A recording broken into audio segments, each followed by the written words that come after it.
There's a huge addition to the transfer portal, and the Kentucky Wildcats are currently in a hot pursuit. We talk about Baylor Scheierman on today's episode of Locked On Kentucky.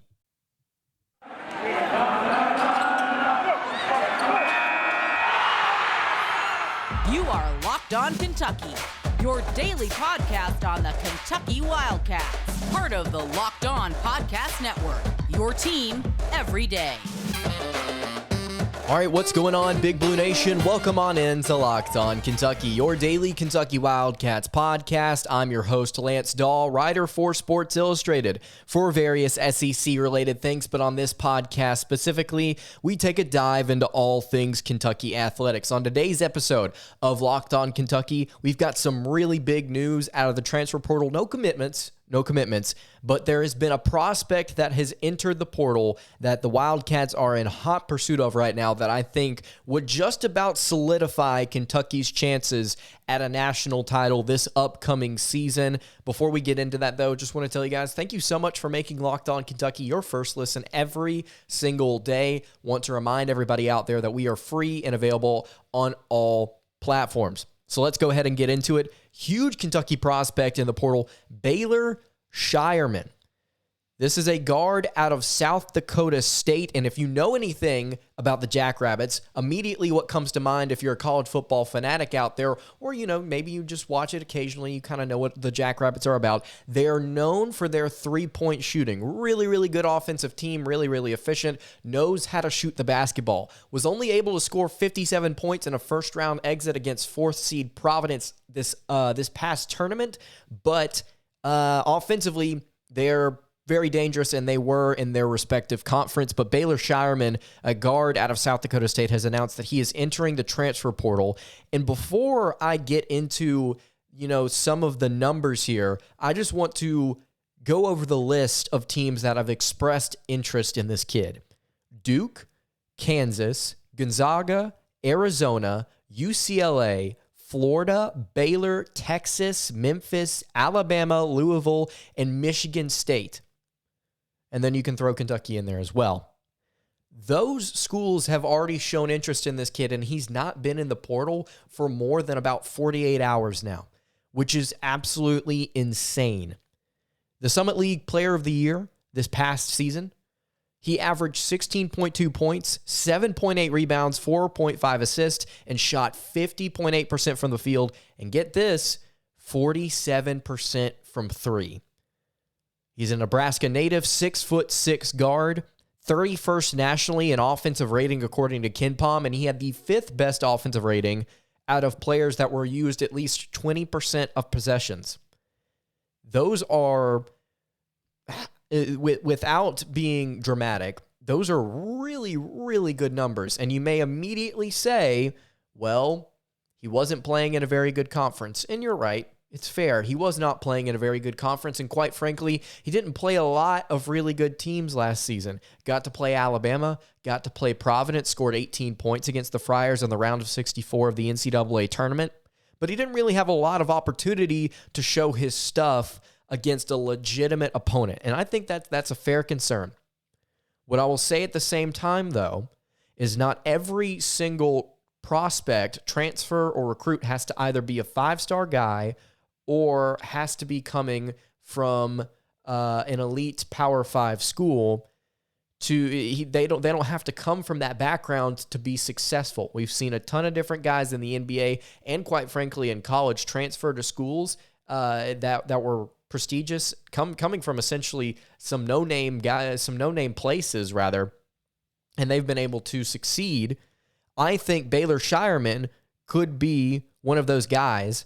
And I don't really think it takes a lot of persuasion to kind of get people all on the same train, which is this kid is really, really good. It should not take much to persuade you, considering I just listed all of these different teams that are coming after him. Let me repeat: Duke, Kansas, Gonzaga, and Arizona, Baylor, UCLA, Texas, Louisville, Michigan State, all these different teams are coming after this kid. He's not even been in the portal for just a couple of days. Now, when you look at Kentucky's roster right now, You would like to think that the front court is set and the back court, for the most part, is set, but they are missing one piece. We've talked about this. They're missing that bucket getter, right? Antonio Reeves, transfer from Illinois State, going to talk about him a little bit more in just a second. Finally released his top 5, by the way. So Antonio Reeves initially looks like that bucket getter for the Wildcats in the portal.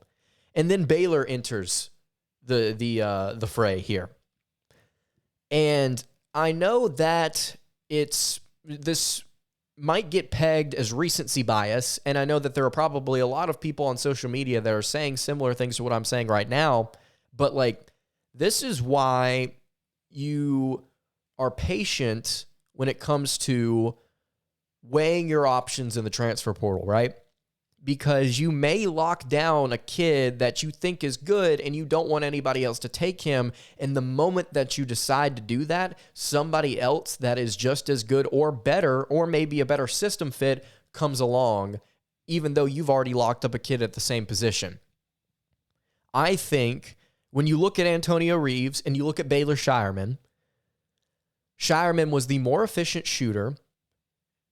And I think that Kentucky, based on their need, I think they should try and attempt to get this kid. Maybe let him play the 3 a little bit along with Chris Livingston. Maybe.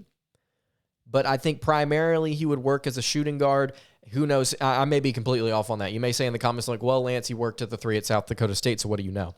But genuinely, I think that Kentucky is in pursuit of both of these guys, but now that Scheierman has entered the situation here, and you look at all the different teams that are coming after him, I mean, you would like to think that Kentucky takes a shot at him. And honestly, if we're going to lean heavy one way or the other, it's like, well, which one should Kentucky be in pursuit of more? I would say Baylor Scheierman. Now, that may be recency bias, but I mean, just you look at his numbers. It's not often that you're going to get a kid that was averaging 16 points, grabbing 7 rebounds, dishing out 4.5 assists, while shooting 50% from the floor and 47% from 3. Those kids just don't come often.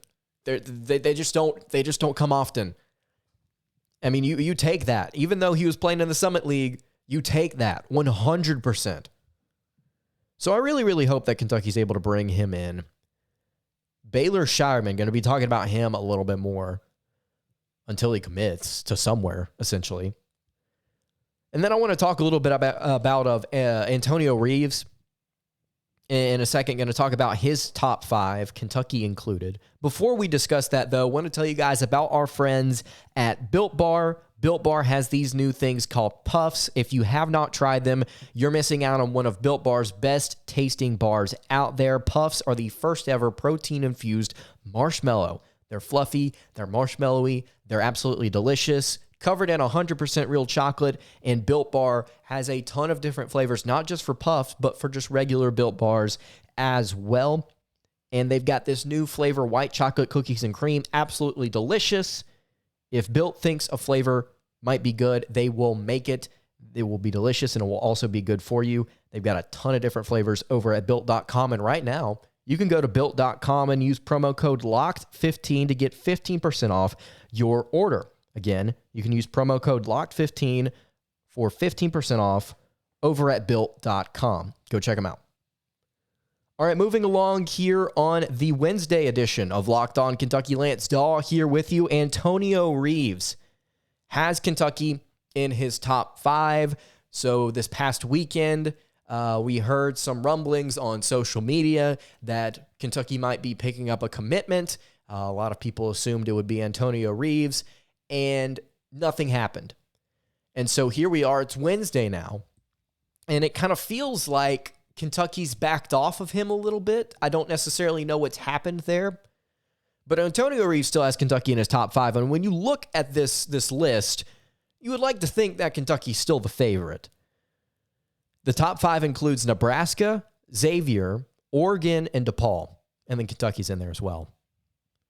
The only other team there that if it were me, I would be giving serious consideration would be Oregon. If I'm Antonio Reeves, maybe Xavier. But yeah, I think that if Kentucky wanted this kid, they could get him over these 4 other schools. Of course, we've heard the concerns about why he may not want to come here, or at least I have, just reading through some of y'all's comments here on YouTube. And some of y'all have said, I think playing time might be a concern for him. And now that Kentucky's got this backcourt with Cason Wallace and Severe Wheeler, you know, the question is like, well, will Antonio Reeves be able to actually work and get his playing time? How difficult is that going to be? And then also, some of you have said already in my YouTube comments, haven't even had time to upload an episode about Baylor Scheierman. It's like, yo, this kid's entered the transfer portal from South Dakota State. Maybe Kentucky's backed off of Antonio Reeves a little bit, and they're kind of leaning towards Baylor now. I don't know. We can only sit here and speculate until we get some more news about it. But I think the question you have to ask here is, does Kentucky need Antonio Reeves over Baylor Scheierman? Do they need him over Scheierman? Again, we go back to the statistics. Antonio Reeves, 39% three-point shooter last season. That's great. But you also have to acknowledge the fact that he was like a sub 32% three-point shooter during his first 2 years in college. So you have to ask the question, like, okay, if we're willing to take a chance on Reeves, let's first acknowledge the fact that he had to really work to get to this point to where he's shooting efficiently at this low level. What's he going to look like once he makes the transition to the Wildcats in the SEC? What does that jump look like? Knowing that his floor is lower than where we would like it to be. Where you look at Scheierman, and while it may be a similar issue, I think that it's the problem is solved by looking at the rest of his numbers, right? He's not necessarily a ball hog. He was not used in the offense a ton, according to Ken Palm last season, but whenever he was very efficient. He did everything for the Jackrabbits. So I think that you look at the numbers and you look at what Kentucky needs right now, and while they do need that bucket getter, Scheierman could be that guy. He could be that guy. He's not just a three-point shooter, shooting 51% from the floor as well. So I think that Kentucky, if we're going to take a chance here on a lower level kid from a school that's not in the Power Six, then I think that we're going to take Scheierman over Antonio Reeves. That's just my opinion. I may be completely off on that. Kentucky may eventually pick up Reeves, and then Scheierman goes to like Duke or something, and we all have to complain about it for an offseason until we get to see him. But I really like what Kentucky's got in the potential of picking up Baylor Scheierman. And apparently I like to say his name a lot, considering I've said it 500,000 times. All right. Antonio Reeves, Kentucky in his top 5. Baylor Scheierman in the transfer portal, Kentucky in hot pursuit. There's one more thing I want to talk about on today's episode. Kentucky and the NBA.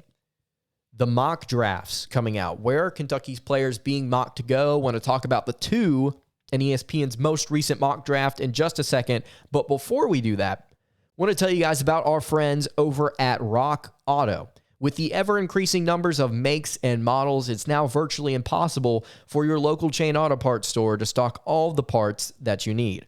Why endure often pointless or seemingly intimidating questioning and wait while the person behind the counter orders the parts on their computer, choosing the only brand their warehouse happens to carry? You have computers with access to rockauto.com at home and in your pocket. You can save time and money when using Rock Auto. Why would you choose to spend 30%, 50%, even 100% more for the same parts from a chain store or car dealership when you can just use Rock Auto?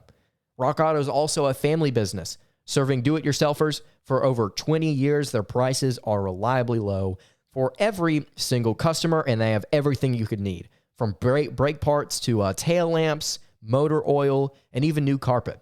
And right now, you can go to rockauto.com and see all the parts available for your car or truck. Right? Locked On in their How Did You Hear About Us box so that they know that we sent you.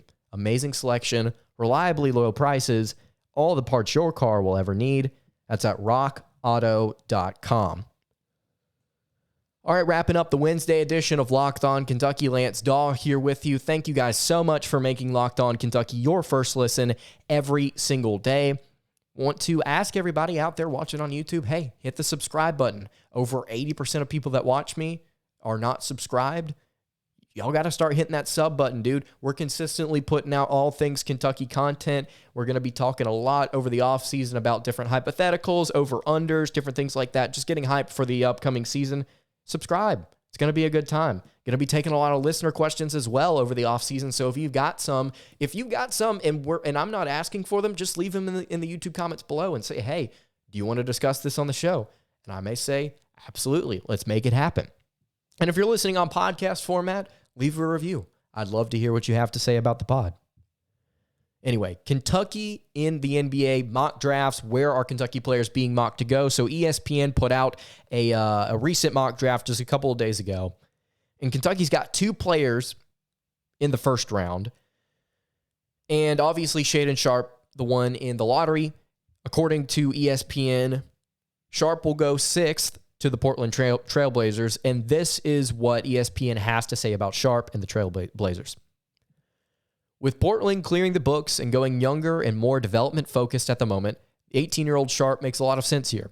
The former number 1 player in his high school class, Sharpe is a smooth shot creator who shoots it easy from 3, is effortless getting to his spots off the bounce, and can play above the rim explosively. And at least he has the tools and size, 6'6", 7-foot wingspan, to eventually evolve into a serviceable defender as he gains experience. After watching him live at Kentucky practice this season, Sharpe is also an underrated passer with the offensive talent you see from NBA All-Stars. Sharpe may not be ready to help turn the Blazers into a playoff contender as a rookie, but given the recent success of physically gifted shot creators like Anthony Edwards, he's a valuable talent at this part of the draft, as there simply aren't many other players who can create offense like he can. That's what ESPN says about him. Pretty much spot on. Other than I don't believe that he's Anthony Edwards. I think he's different in his own right. I don't think he's as physical attacking the rim as Anthony Edwards is probably the first thing that I would say. But yeah, Shaedon Sharpe, really, really good ISO creator, and that's kind of what Kentucky was missing this season, and it goes back to what we've been talking about since Kentucky left the NCAA tournament. It's like, if they just had that bucket getter, if they had that guy they could go to in isolation, if they had a guy they could go to down or tied, before they went to overtime, like a guy like Shaedon Sharpe would have been nice. Unfortunately, injuries and sometimes people getting held out can change that. But Shaedon Sharpe going to the Trailblazers, I think it would make a lot of sense. Damian Lillard needs some help, and Portland doesn't really seem interested in getting him much help. They haven't for a while now, but I think Sharpe, I think that he would be a great selection at 6th. And then the other guy here, TyTy Washington, going 17th overall to the Houston Rockets. And this is what ESPN says about Washington and the Rockets. Opinions around the NBA are mixed regarding the long-term future of Kevin Porter Jr. in Houston after what's been a roller coaster ride of a short NBA career thus far. Adding another steady-handed guard in the backcourt in Washington who can play with or without the ball, excels in pick and roll, and is a strong perimeter shooter. Makes some sense here, especially since he has the size and length to play in many different lineup configurations. And I think TyTy Washington, the Rockets, would be nice. Of course, the last thing that I want to see is a Kentucky player go to a barren wasteland of talent in the Houston Rockets. Or I wouldn't necessarily say a barren wasteland of talent. I think Porter Jr. and Jalen Green are good respectively. It's just not a good team right now. And I think the question you have to ask yourself is, okay, going 17th, does Washington change that outcome, right? Does it improve where they're at as a team? And I don't necessarily know what team would be better fitted to get Washington's services. I just know that based on the personnel that the Rockets have, I don't know if Washington would be the best fit for them. And people may disagree with that. That's okay. I don't know a ton about the Rockets. But I honestly, if you're going to take Washington, I think you want to be able to put him in a role where he can succeed without being suppressed by some other younger stars that kind of play similarly to him. That's just my thought there.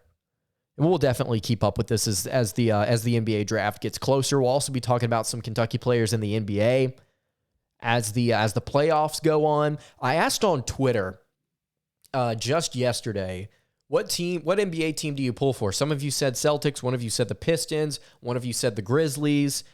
Some mixed answers in there. If you're watching on YouTube, let me know in the comments below, what NBA team do you pull for? I'm curious. I'm thinking about having some guys on the show to kind of talk about some NBA stuff with Kentucky. I'm trying to figure out who would be the best guy to get first, essentially. So leave it in the YouTube comments. You're listening on podcast format, hit us on the socials. That's going to do it for today's episode of Locked On Kentucky. You can follow the show on Twitter at Locked On UK.